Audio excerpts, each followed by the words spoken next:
AITA for refusing to pay my cheating ex-girlfriend's debt? Emily studied social psychology. She always liked to analyze people's behavior, observing small gestures, silences, and contradictions.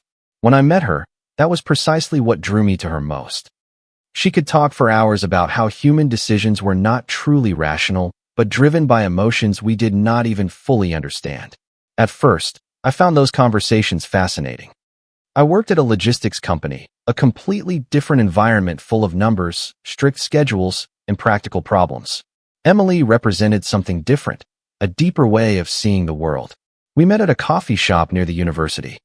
She was reading a book on behavioral theory, and I was waiting for a client who never showed up. We ended up sharing a table because the place was crowded, and somehow the conversation started effortlessly. We talked about books, work, and life in the city. Emily had a calm way of speaking, as if every word was thought out before she said it. That made me trust her. We started dating shortly after. For the first few months, everything was quite simple. We went to the movies, took walks through the park on weekends, and cooked together in my apartment. Emily said that tranquility was one of the things she valued most in a relationship. So did I. When she finished her degree, Emily was convinced she would find a job quickly. She had been a good student, had recommendations from professors, and had even done an internship at a small psychological care center. But things did not turn out as she expected. Weeks went by without any responses, then months. She applied to clinics, schools, foundations, and human resources companies. There was always some issue: lack of experience, limited budgets, canceled positions. At first, I did not think much of it. I knew the job market was tough. "I just need a little time," she would tell me. And I believed her. When her lease ended, I suggested she move in with me. It was a logical decision. We would save money, and besides, we were already spending most of our time together. Emily accepted with a shy smile, as if it was hard for her to admit she needed help. The first few months of living together were quiet. I worked all day, and she took care of a few things around the apartment: cleaning, cooking, organizing papers, sending out resumes. It seemed like a temporary arrangement, but time began to pass more quickly than I expected. 1 month turned into 3 months, then 6 months, then almost a year. During that time, I was covering everything: the rent, utilities, food, internet, even some of Emily's personal expenses. I never mentioned it directly, but it was obvious. There were days when I would come home tired from work and find her watching series or reading articles on her computer. "I sent out 5 more applications today," she would tell me. I would nod, trying not to show my concern, because deep down I wanted to believe everything would work out. My best friend, Jake, had been an important part of my life for over 10 years. We met at the first job I ever had, when we were both practically teenagers. Jake was the kind of person who always seemed sure of himself, a jokester, sociable, and capable of adapting to any situation. When he met Emily, they got along well from the start. They talked about subjects I did not fully grasp, like psychology, human behavior, social relationships, and even philosophy. At first, I saw it as a positive thing. It was good that Emily had someone to talk to while I worked such long hours. Over time, Jake started coming by the apartment more often. Sometimes he would show up on weekends, other times on weekday afternoons. "I was in the neighborhood and thought I'd say hi," he would say. Emily always welcomed him naturally. They would make coffee, talk in the living room, and discuss theories about the human mind as if they were in a university class. I saw no problem with it. I trusted them both. Jake was like a brother to me, and Emily was the woman I was building a life with. There was no reason to be suspicious, or so I thought. As the months passed, I started noticing small details that did not seem important at the time. Laughter that went on a little too long, conversations that would stop when I entered the room, messages Emily would quickly reply to when her phone vibrated. Nothing concrete, nothing I could point to as a red flag. And when something does not have a clear shape, the mind prefers to ignore it. One afternoon, I arrived home from work earlier than usual and found Jake in the apartment. Emily was in the kitchen making coffee, and he was sitting at the table, checking his phone. "Everything okay?" I asked. "Yeah, just dropped off some documents," Jake replied with a smile. Emily said nothing, just placed the mugs on the table. The 3 of us sat and talked for a few minutes. Everything seemed normal, but there was something strange in the air, a slight, almost imperceptible tension, as if a conversation had been interrupted right before I arrived. I did not ask anything, because asking would mean accepting the possibility that something was wrong, and I was not ready for that yet. Weeks later, one of my coworkers organized a get-together at his apartment to celebrate his promotion. It was not a big party, just a few close people, music, food, and drinks. He invited several acquaintances, including Jake and Emily. I did not really feel like going, but Emily insisted. "We need to get out more," she said. Jake also seemed excited about the idea, so I agreed. The party was on a Friday night. The apartment was spacious, with warm lighting and soft music. At first, people were chatting in small groups, some in the living room, others on the balcony, some in the kitchen. Emily was especially lively that night. She laughed more than usual, talked to everyone, and moved constantly from one place to another. Jake was also relaxed, drinking a beer and telling stories as he always did. For the first few hours, everything was normal. I kept to myself, drinking little because I had to work early the next day. At one point, I stepped out onto the balcony for some fresh air. The noise was starting to get to me, and I needed a few minutes of quiet. I leaned on the railing and looked out at the city lights. I thought about work, about the bills, about the routine of the last few months. When I went back inside, Emily was not in the living room. Neither was Jake. At first, I did not think anything of it. They were probably talking to someone in another room, but after several minutes, an uncomfortable feeling started to slowly grow inside me. It was not a clear suspicion. It was more of a hard-to-explain intuition. I decided to look for them. I scanned the living room one more time, trying to convince myself that I had simply missed them in the crowd. There were several people talking near the kitchen, others laughing in the hallway, but Emily and Jake were nowhere in sight. I went over to the kitchen and casually asked if anyone had seen them. A girl told me that a few minutes ago she had seen them walk toward the back of the apartment near the bedrooms. I nodded as if it were nothing, but the uncomfortable feeling grew stronger. The hallway was quieter than the rest of the place. The music was distant, and the voices were muffled by the walls. I walked slowly, as if not wanting to draw attention. There were two open doors, one leading to a small, empty study and the other to a bathroom. They were not in either. Then I noticed a third door at the end of the hall, completely closed. I would not have thought anything of it, except that as I got closer, I heard a murmur. Not clear words, just a low, close, intimate sound. I stopped in front of the door. My heart started to beat faster, not out of certainty, but from that feeling you get when something just does not add up. I knocked softly. No response. I waited a few seconds and knocked again, this time a little harder. Inside, I heard a quick, disordered shuffling, as if someone was moving in a hurry. And in that moment, I knew. Not because I had seen anything yet, but because the silence that followed the noise was too obvious. I pushed the door. It was not locked. It opened slowly, and the scene in front of me made everything crystal clear without a single word being said. Jake was standing by the bed, hastily adjusting his clothing, his shirt open, his expression a mix of surprise and fear. Emily was a few steps behind him, straightening her blouse with trembling hands, avoiding my gaze. No one said anything for the first few seconds. Time seemed to stand still. I felt a pressure in my chest, as if the air had suddenly become heavier. There were no doubts, no need for explanations. It was all clear. I took a step into the room. In the heat of the moment, I struck Jake, causing him to stumble back against the wall. Emily called out my name, but her voice sounded distant, as if from another room. A brief physical altercation followed as my built-up anger took over. Jake tried to defend himself, but I continued until Emily screamed, "Stop, please." Her hands tried to pull us apart, but she did not have enough strength. Jake managed to shove me away forcefully and took a few steps back, breathing hard. He looked injured and fearful. "Easy, man, easy," he said, holding up his hands. That only made things worse. I took a step toward him, but this time Emily got between us.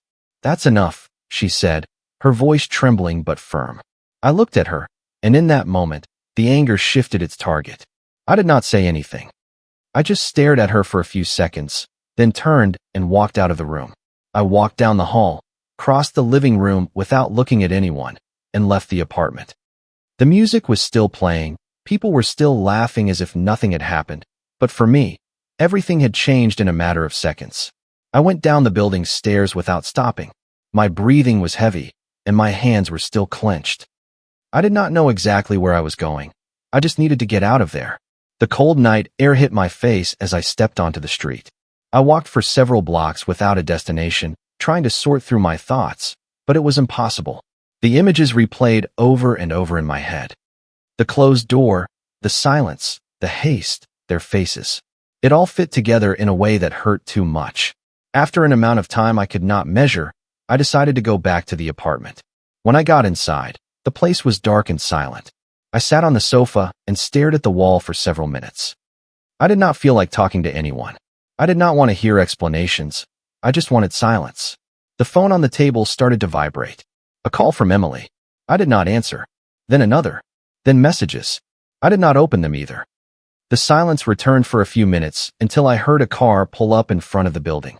I did not pay it any mind at first, but then I heard quick footsteps at the entrance and, a few seconds later, insistent knocking on the door. I knew who it was.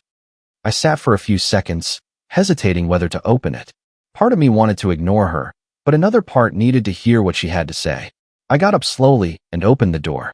Emily was there. Her hair was a mess, her eyes were red, and her breathing was ragged, as if she had been crying the whole way. "Please," she said as soon as she saw me. I did not respond. I stepped aside and let her in. She entered slowly, looking around the apartment as if it were a place she no longer belonged. I closed the door behind her. Silence filled the space again. "We need to talk," she said in a low voice. "You're going to talk," I replied calmly.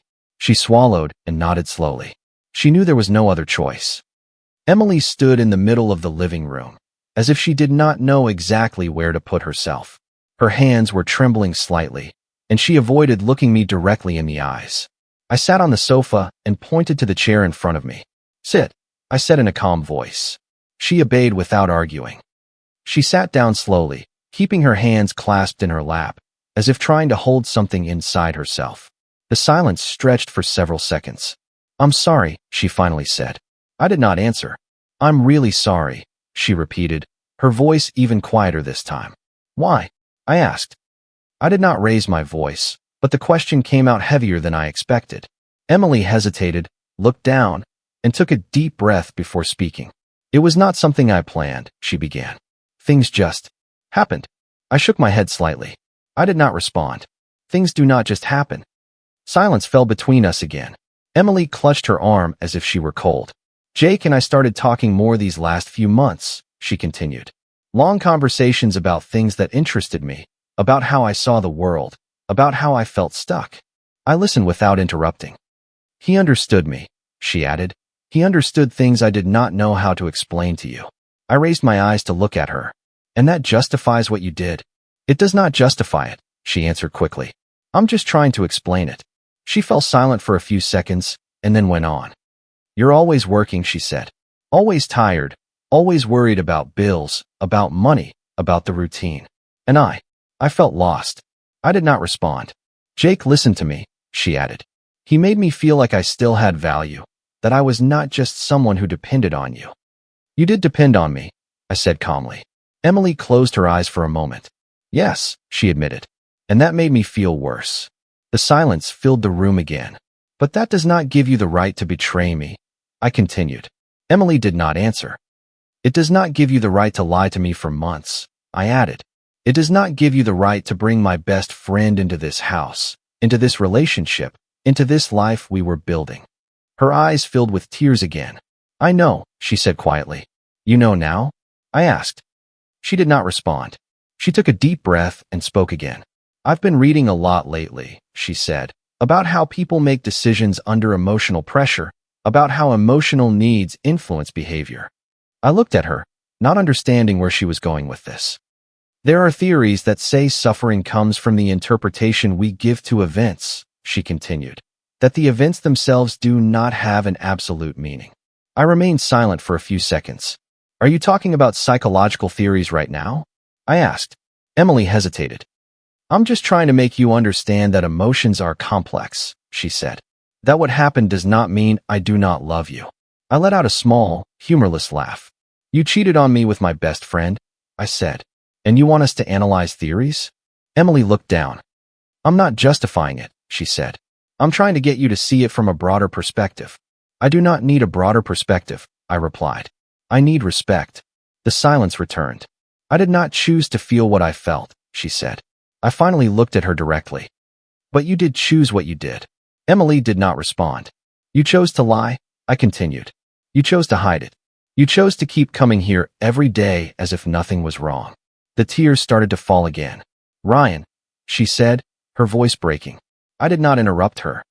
Do not say my name as if that is going to change anything. She fell silent. Leave, I said finally. Emily's head snapped up. What? Leave. Her eyes widened in surprise. We can fix this, she said quickly. We just need time to talk it through, to understand what happened. There is nothing to understand, I replied. Please, she insisted. Do not make a decision this fast. It is not fast, I said. This has been going on for months. I just found out today. Emily shook her head. I love you, she said. I did not answer. I really love you, she repeated. My silence was my only response. Give me time, she added. Just time. I looked at her, my expression unchanged. Time for what? Emily hesitated a few seconds before answering.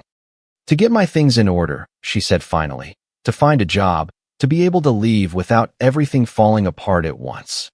I stayed silent. I have nowhere to go, she added in a low voice. I watched her for a few seconds. You should have thought of that before, I replied. Her eyes filled with tears again. Please, she said, moving a little closer. Forgive me. I did not respond. Just a few months, she insisted. I'm not asking for everything to go back to how it was, just time to get on my feet. The silence settled between us again, and then Emily said something else with a different tone, one that was more practical, more calculated. We can set rules if you want. I looked at her in surprise. Rules? Yes, she said quickly. So we can live together while I find a job. I slowly shook my head. No. The silence fell again, heavier than before. Emily remained motionless after hearing my answer. Her hands, which had been trembling, were now completely still, as if her body had gone into a state of shock. Do not do this to me, she said quietly. I looked at her, my expression unchanged. I did not do anything to you, I replied. That sentence hit her harder than any shout. She fell silent, trying to find something to say, but she could not immediately. It cannot end like this, she murmured. The only person who decided how this was going to end was you, I answered. Her eyes filled with tears again. She brought her hands to her face and began to cry, at first silently, then with small sobs that broke the air in the living room. She slowly sank to the floor, leaning her back against the sofa, as if she no longer had the strength to stand. I watched her in silence. At another time in my life, seeing her like this would have hurt me deeply. I would have tried to comfort her, to hug her, to tell her everything would be okay, but not now. Now, I just felt a cold distance. After a few seconds, Emily lowered her hands and looked at me directly. I'm sorry I cheated on you, she said, her voice broken. If you decide to leave me, I understand. She paused. She took a deep breath, as if gathering the courage to say something more. But, she hesitated, there's something I need to ask you. I did not respond. My credit card, she continued slowly. It still has a balance. I looked at her, not understanding at first. I do not have an income yet, she added. And the payments are still due every month. The silence grew heavier. Could you keep paying it for a while? She finally asked. She did not raise her voice. She did not say it demandingly. She said it as if it were a logical request, as if it were something reasonable in this whole situation. I stared at her for several seconds, and then I started to laugh. It was not a small laugh. It was a loud, open, uncontrollable laugh. Emily looked at me, confused. What are you laughing at? She asked. I shook my head, still with a bitter smile on my face. I cannot believe this, I said. She did not understand. I just caught you with my best friend, I continued. You come to my house, you talk to me about emotions, theories, and time, and now you are asking me to keep paying your credit card. Emily looked down. It is just until I find a job, she mumbled. At what point did you think that made any sense? I asked. She did not answer. Did you really think that after all this, I was going to keep supporting you? I added. Emily said nothing. Her hands began to tremble slightly again. The laughter slowly faded and was replaced by a cold calm. Get out, I said. This time it was not a suggestion, it was an order. Emily slowly raised her gaze. Ryan, get out, I repeated. She was silent for a few more seconds. Then she stood up slowly and walked toward the bedroom.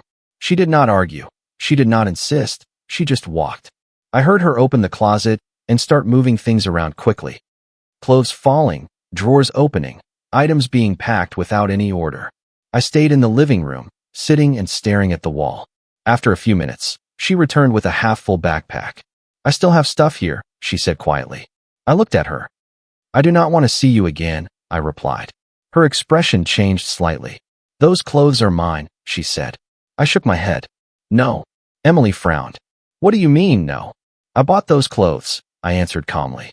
She fell silent. Remember when you moved in here? I continued. You said you wanted a fresh start, that you wanted to leave your old life behind. Emily looked down. You gave away all your clothes, I added. Everything you have now, I paid for. The silence returned. And what do you want them for? She asked in a low voice. To sell them, I replied. Sell them or give them away, I said. It does not matter. Emily did not respond. For a moment, it seemed like she was going to argue, but she did not. She simply gave a slight nod. She turned toward the door, then stopped. Are you sure you do not want me to come back for the rest? She asked. There was no pause. I walked into the bedroom, grabbed the rest of her things, and stuffed them into a large black bag. It did not take long. She did not have as much as it seemed. I returned to the living room and handed her the bag. She took it in silence. The backpack on one shoulder, the bag in her hand. She seemed smaller than I remembered. She stood by the door for a few seconds, as if waiting for me to say something else. I did not. Finally, she opened the door, walked out, and the door closed behind her. The silence that remained in the apartment was different. It was not heavy or tense. It was empty, but it was a clean emptiness. I sat on the sofa and stayed there for a long time, doing nothing, not looking at my phone, not thinking about calling anyone, just breathing. With time, everything began to fall into place. I heard through mutual acquaintances that Emily got a job at a large supermarket chain as an administrative assistant. It was not what she had studied for, but it allowed her to support herself. I never heard from Jake again. He did not call, he did not write, he did not try to apologize, and frankly, I did not need him to. Because in the end, what happened was not just a betrayal. It was a revelation of who they really were, and of what I was no longer willing to accept. Ever again. Comment. Hey everyone, I've been thinking a lot lately about how we treat ourselves in relationships. Having clear boundaries is one of the most important ways to show your self-respect. When someone breaks your trust, it's okay to choose your own peace over staying out of guilt. I believe taking responsibility for your healing is a sign of real strength. Being kind to yourself after a painful experience matters more than you might realize. You don't have to keep giving chances to people who don't value your well-being. Choosing calm and self-respect can feel hard at first, but it opens the door to better things. I hope you take a moment to reflect on what you truly deserve in your life. Remember that your heart deserves relationships built on honesty and mutual respect. Take good care of yourself, and never forget that your peace is always worth protecting. If you liked it, don't forget to leave a comment and support the channel by subscribing. See you in the upcoming stories.